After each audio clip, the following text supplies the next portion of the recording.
Ma'am एक आज ही के चैप्टर में एक जगह पे वो जब वो रोज मतलब जो सीता जी को ढूंढने राम जी जब राम और लक्ष्मण निकल रहे हैं, तो जब वो उस जगह पे पहुंचते हैं जहाँ पे सीता जी के आभूषण वगैरह पड़े मतलब वहां पे उनको मिल रहे हैं, तो जिसकी उन्होंने कुछ उपमा सा वो किया है कि वो मतलब जो है, तो वो वहां मैं उसका तात्पर्य जानना चाह रही हूँ कि उसका अर्थ क्या है। देखो, अध्यात्म के स्तर पर जो आभूषण होते हैं, जो हम हाथ में, पैर में और गले में पहनते हैं, तो वो तो जी। भौतिक आभूषण हैं।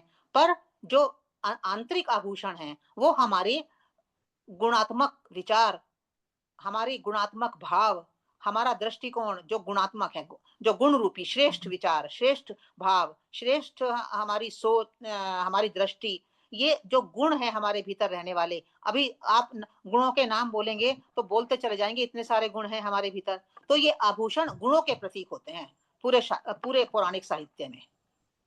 अच्छा, वो जो कह रहे थे ना कि धरती जो गोदावरी के तट पे जो मतलब वहां पे कर्ण जैसे दिख रहे थे और उसमें जो हो गया, तो वो तो यहाँ पे उस आभूषण गुण हो गए, यहाँ पे वो जो जमीन का कुछ विशेष वो है क्या?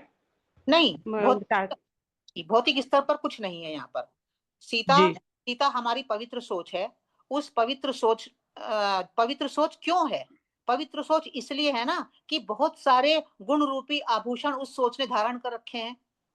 भाई जी। पवित्रता किस लिए है, कि क्यों कह रहे हैं हम इसकी कि सोच पवित्र है? भाई पवित्र सोच, सोच को पवित्र कहने का कोई कारण तो होता है ना, इसलिए तो वो वही, क्योंकि वो समझ में नहीं आया कि जंगल में कोई मतलब प्रतीकात्मक में के रूप में कोई मतलब फैमिली रह रही है, तो वो इतने गहने लेके तो रहेगी नहीं, नहीं। जाएगी भी नहीं। तो हमारा, यहाँ मतलब वही, वो जो आपने अभी स्पष्ट किया कि वो गुण से मतलब है। हाँ, हमारा वन वन जो वन गमन है राम का, वो वन जी। गमन कोई फॉरेस्ट में जाना नहीं है कि किसी जंगल में राम चले गए। फॉरेस्ट, फॉरेस्ट है हमारे भीतर का मन, हमारे भीतर की बुद्धि, हमारे भीतर का सबकॉन्शियस माइंड, जिसमें हम कभी झांक नहीं पाते। तो जो वन है, वन जो दिखाई नहीं देता, तो जी।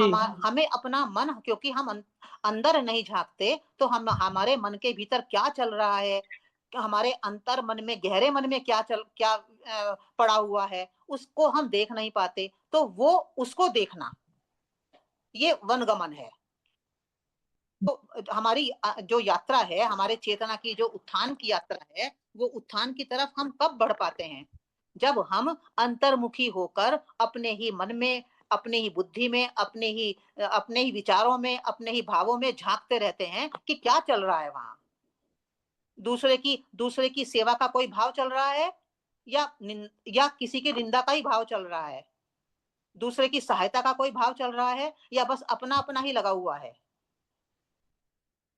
पवित्र सोच किसे कहते हैं हम? पवित्र सोच वो सोच है जिसके भीतर परार्थ का गुण रहता है, जिसके भीतर परोपकार का गुण रहता है, जिसके भीतर मैं मेरा का भाव नहीं रहता, सेवा का भाव रहता है, जिसके भीतर समर्पण का भाव रहता है, तो वो पवित्र सोच कहलाती है। भाई पवित्रता का कोई आधार तो होता है ना। तो बिल्कुल। आप जो सीता के आभूषण हैं, वो गुण रूपी जी। आभूषण हैं, उसी के आधार पर उसको पवित्रता कहा गया है।